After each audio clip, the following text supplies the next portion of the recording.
Flow Radio 91.1 FM, Chicago's only urban alternative. Here backstage at Lollapalooza with Durand Bernarr. Hello. How are you, dear? I'm amazing. How are you?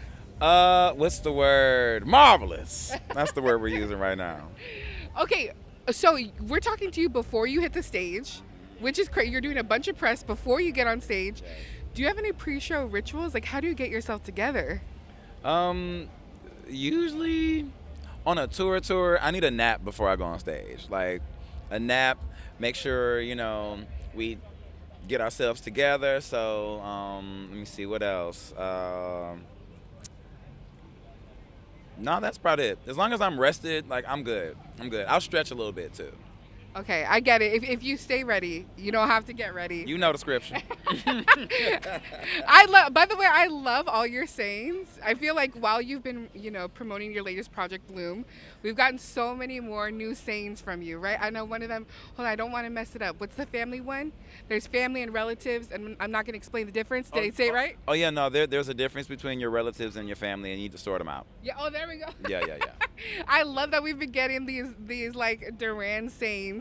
By the way, I forgot to also mention, congratulations, Grammy-nominated.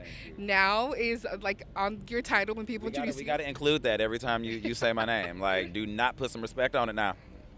I love the latest project. I especially love, like, two of my favorite songs were the features, all right? Because I love God. I love those girls. Tell me, okay, what was it like making that? Because I feel like their energy is amazing and your energy is so amazing. What was it like making that project? The effortless. They're very much me split into two different iterations of women. And they're literally cousins that, it's like, where were y'all when I was growing up? Very much that. It was very easy. They are able to pull things out, and because even a lot of stuff that they do for their stuff, I'm like, dang, I would have did that. Why didn't y'all call me for that? So as long as you have people they can bring things out, like it's a fun process. I also love that with T-Pain. Are you and T-Pain friends? Because you also performed at his Juneteenth last year. And I did, not only his Juneteenth, but I did his Wisconsin Festival as well. Yeah, no, that's the homie. Like, between T-Pain, Lloyd, and Trinidad James, I'm trying to figure out, like, who's no, because nice is not a good thing to say, because nice means naive. No, they are kind, sweet people. So yeah, those are like my top three as far as like industry people. But no, T-Pain is Teddy is that guy. What was it like coming up with that song? Because it's such a unique sound, but it reminds me very much of a like 90s house party type of thing, but you're also like a little brokenhearted, like kind of. Wait, which one? That. Yeah. So he heard the project like right before we put it out, and he's trying to figure out, okay, what does Durand need?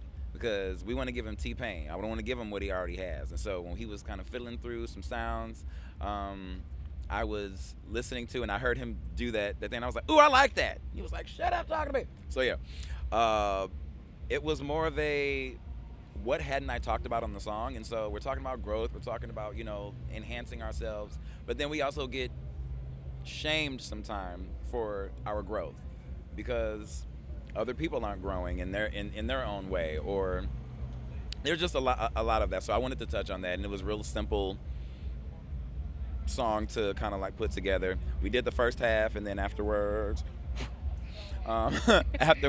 he built the bridge because I needed a bridge, okay? Because he did his verse, and then the song went off, and I'm like, sir, this is an interlude. This is too short. We need more songs. So yeah, no, it was a real easy process. I love that. I mean, the album, the body of work is so great within itself, but also you've been doing this. I couldn't go anywhere without seeing you on my TikTok, on my Instagram stories.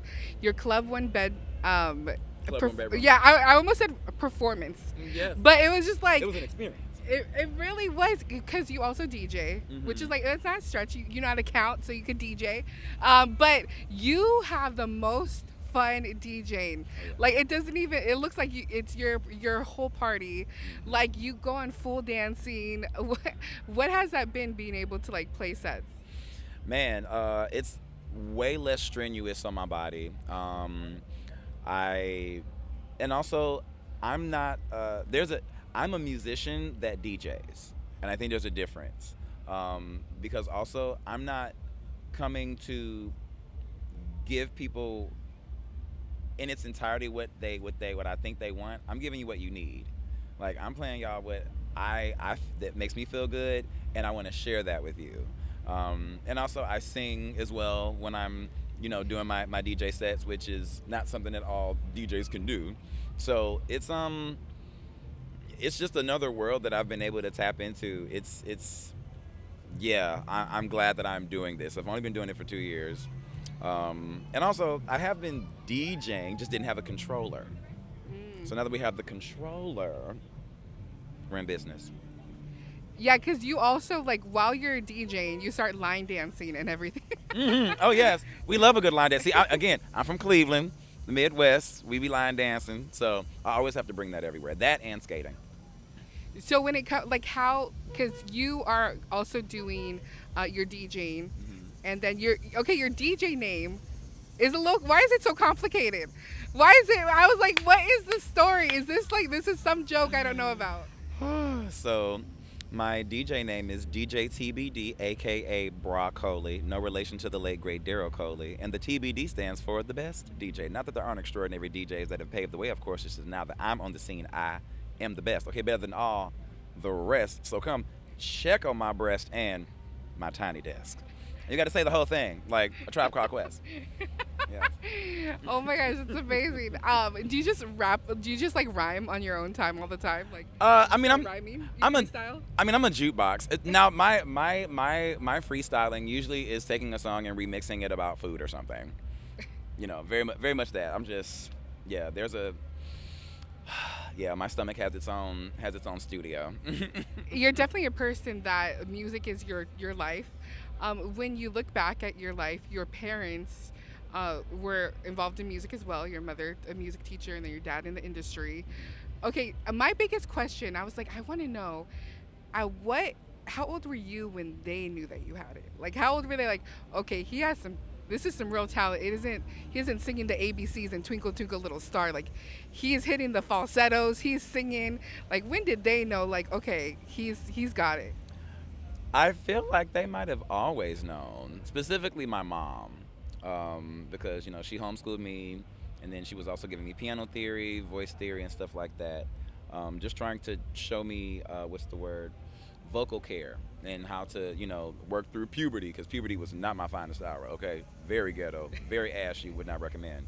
But no, I feel like they have always known, so they were really just investing and honing what it was that I wanted to do. And then 16 came along, and I'm like, okay, this is what I actually would like to do, because music was always a part of the regimen, which is why I say music took me serious first until I was actually in the environment outside of my home, because again, it's every day, But when we're out on the road with Earth, Wind & Fire, or I'm able to, do theater, that's when I was able to really implement the things that they invested. So 16 for me, but for them, I feel like they've always known. Now, as far as like the lengths and the depths of where I would go, I don't know if they could have thought or dreamt of that, but I know that they knew that there was something there, and it made me happy. So they're like, bet, we got you. Speaking of 16, one of the biggest flexes you could ever say, I think, in your musical career is like you got to work like as a production assistant with Earth, Wind & Fire at 16, being around musical legends. Like, what did that do for you? Well, I didn't get a chance to fully have the moment of, oh my God, this is Earth, Wind & Fire, because I've been around them since I was little. So they're like, I'm on tour with the uncles, and from, Verdine always, coming to, hey, how's it going? Yes, you like my outfit? Yeah, smell good, right? Yeah, that's Barney's. All right, now, yeah, you have a good, oh yeah, all right, now, you take care now. Very much that. Or even, Philip Bailey, bringing me into his trailer and giving me advice about, how to record, this, that, and the third. Like, y'all are busy. Y'all got stuff going on, but yet you took time to talk to me and invest. And so that is priceless to me. And then after the tour was over, my dad was like, so is this what you would like to do?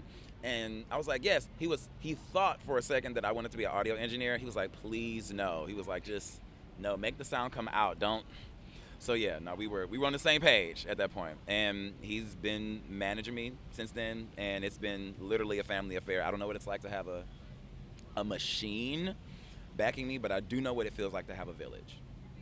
I love that. And I mean, you've gotten to work with so many amazing artists, like Erykah Badu, Kate Renata, Tidra Moses, Ari Lennox. I mean, the list. We could be here all day. We could be here all day saying the list. Who would you like to work with next, though?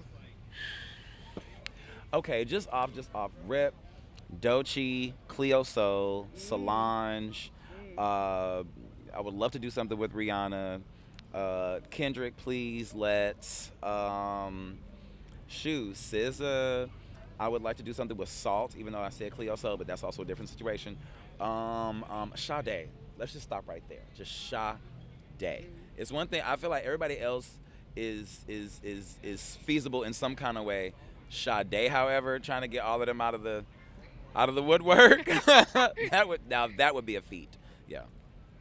I feel like you give the best advice. Last question to any artist that loves you, loves listening to you, maybe young in their career, want to be where you are one day. What would be your advice? Well, as Rihanna said, baby, don't aim for me, aim for beyond me. You know, I'm literally laying out this template, so we always have templates, but always incorporate yourself, because people know what I sound like, but they need to know what you sound like. They need to know what your story is, and nobody can tell your story like you do. So if anything, surround yourself with people that are farther along than you are. That's how you sharpen yourself, being around people that are better than you, that sing higher than you, or that can, do these things. Be around people who inspire you and motivate you, that you can work with, that you can feed off of, that you can bounce ideas off of. Because again, while you can do a nice amount of things by yourself, you can't do everything by yourself. And if I don't have to do it by myself, I don't want to do it by myself. I love that. And with that, congratulations. Thank you so much for your time. Absolutely. Thank you. I'm so happy we got to talk to you before you hit the stage. And good luck. We will see you soon. Thank you. Absolutely. Thank you for having me. Durand Bernarr.